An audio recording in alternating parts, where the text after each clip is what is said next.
Halo semuanya, perkenalkan nama saya Citra Kusuma Dewi dengan NRP 50172311072. Jadi pada video kali ini saya akan menjelaskan mengenai pemrosesan sinyal seismik menggunakan Python. Dan pada simulasi ini saya melakukan beberapa tahapan utama, yaitu membuat sinyal seismik sintetik, lalu menambahkan noise, setelah itu melakukan analisis frekuensi menggunakan FFT, lalu menerapkan beberapa filter digital, dan setelah itu membandingkan hasil filtering menggunakan SNR atau signal to noise ratio. Baik, langsung saja kita pada codingannya.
Baik, ini hasil codingan saya setelah saya percepat.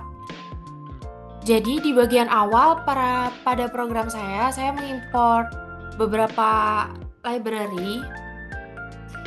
Yang pertama di sini ada NumPy, itu digunakan untuk perhitungan numerik dan manipulasi array. Lalu ada juga Matplotlib, di sini digunakan untuk visualisasi grafik.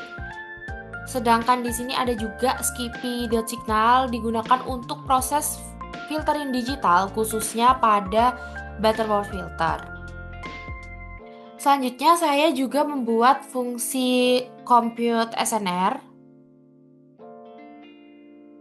di mana fungsi ini untuk menghitung kualitas sinyal menggunakan SNR atau signal to noise ratio. Dan cara kerjanya, yang pertama program itu menghitung power atau energi rata-rata sinyalnya, lalu menghitung energi noise-nya, kemudian membandingkan keduanya menggunakan persamaan logaritmik dalam satuan desibel atau dB. Semakin besar nilai SNR, maka kualitas sinyal semakin baik karena noise semakin kecil dibanding sinyal utamanya. Kemudian saya juga membuat fungsi butterworth filter. Fungsi ini dibuat supaya filtering bisa digunakan ulang untuk LPF, HPF, maupun BPF. Lalu di dalam fungsi ini juga terdapat baris yang digunakan untuk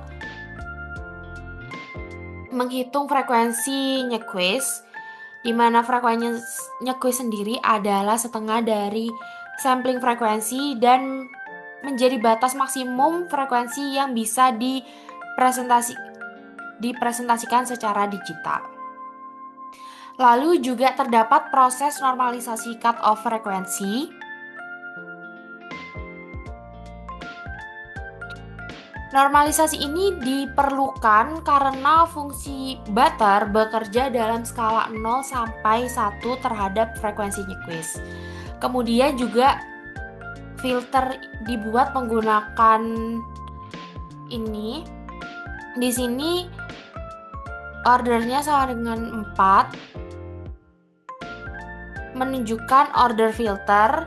Lalu juga ada by type.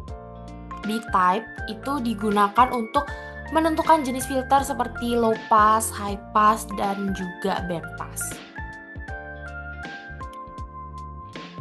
Selanjutnya filtering diterapkan menggunakan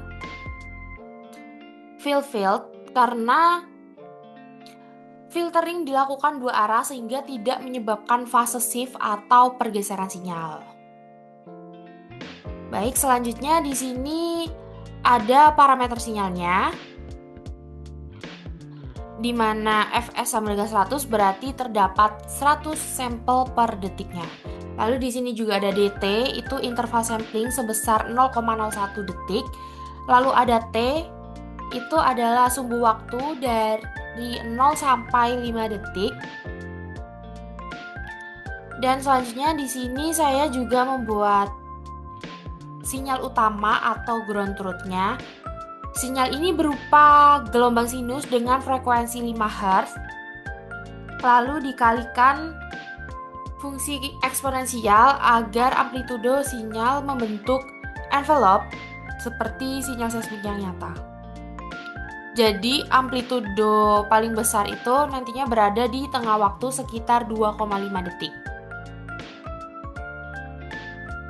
Setelah itu di sini saya juga menambahkan noise, di mana noise-nya terdiri dari dua jenis, yaitu random noise dan noise sinusoidal dengan frekuensi tinggi sebesar 20 Hz. Jadi random noise ini digunakan untuk mensimulasikan gangguan acak, sedangkan untuk noise yang 20 Hz itu digunakan untuk mensimulasikan gangguan frekuensi tinggi. Kemudian noise dijumlahkan dengan sinyal yang utama. Dan setelah itu noise signal ini dibuat. Langkah berikutnya ada, setelah noise signal ini dibuat, langkah yang selanjutnya yaitu FFT.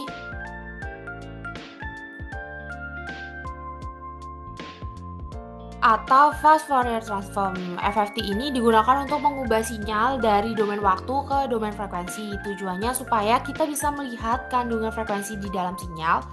Dan pada output FFT nantinya akan terlihat dua puncak utama, yaitu puncak pertama berada di sekitar 5 Hz dan puncak yang kedua berada di sekitar 20 Hz. Sedangkan dari FFT ini kita jadi tahu bahwa noise dominan itu berada pada frekuensi tinggi. Baik, selanjutnya untuk proses filteringnya. Di sini saya menerapkan 3 jenis filter. Yang pertama ada low pass filter. Low pass filter ini digunakan untuk melewatkan frekuensi di bawah 10 Hz karena noise utamanya tadi berada di 20 Hz, maka sebagian besar noise nantinya akan berhasil direduksi. Lalu di sini juga ada high pass filter, di mana high pass filter ini digunakan untuk melewatkan frekuensi tinggi di atas 2 Hz. Lalu kemudian ada juga band pass. BPF ini hanya melewatkan frekuensi antara 3 sampai 7 Hz. Range ini dipilih karena sinyal utamanya itu berada di sekitar 5 Hz.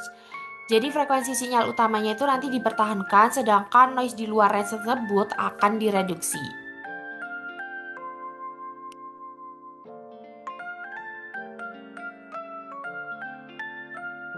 Nah, baik. Nah, setelah di-run, ini adalah beberapa hasilnya. Di mana yang pertama ada grafik FFT spektrumnya. Nah, pada grafik FFT ini terlihat ada 2 spike utama sekitar 5 Hz dan juga sekitar 20 Hz sebagai noise-nya. Hal ini menunjukkan bahwa data itu memang mengandung noise dengan frekuensi yang tinggi. Lalu selanjutnya di sini ada hasil dari low pass filter. Terlihat pada grafik LPF, bentuk sinyalnya itu sudah cukup mirip dengan ground truth. Noise frekuensi tingginya itu juga mulai berkurang dan kurvanya itu menjadi lebih halus.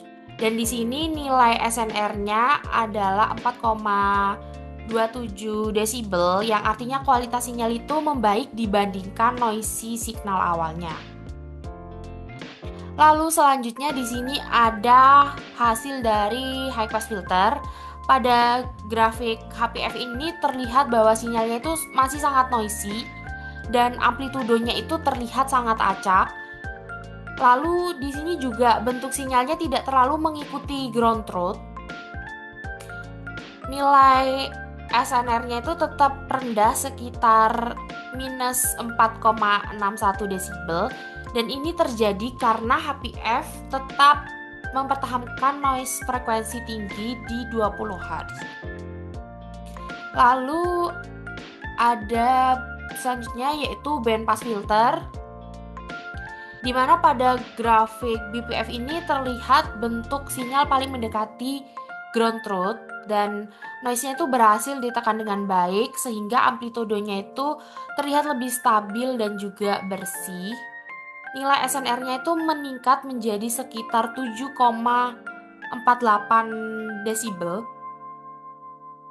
yang merupakan nilai tertinggi dibanding filter lainnya. Dan ini menunjukkan bahwa BPF ini merupakan filter yang paling efektif pada kasus ini. Lalu yang terakhir ada grafik bar chart SNR.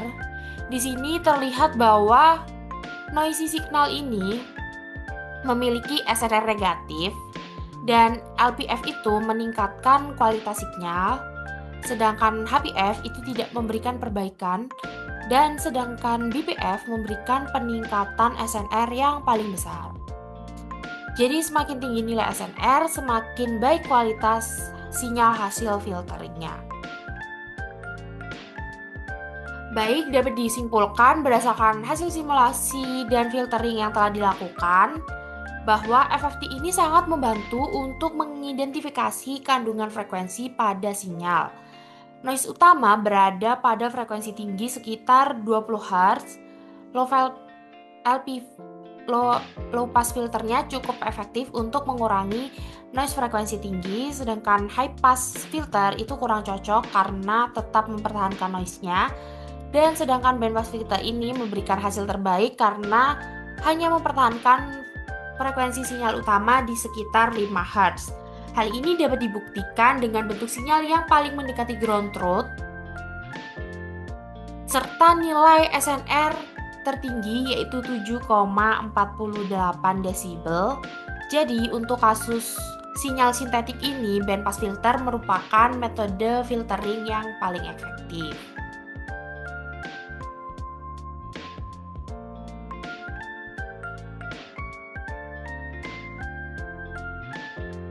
Sekian penjelasan saya mengenai simulasi filtering data sintetik. Terima kasih.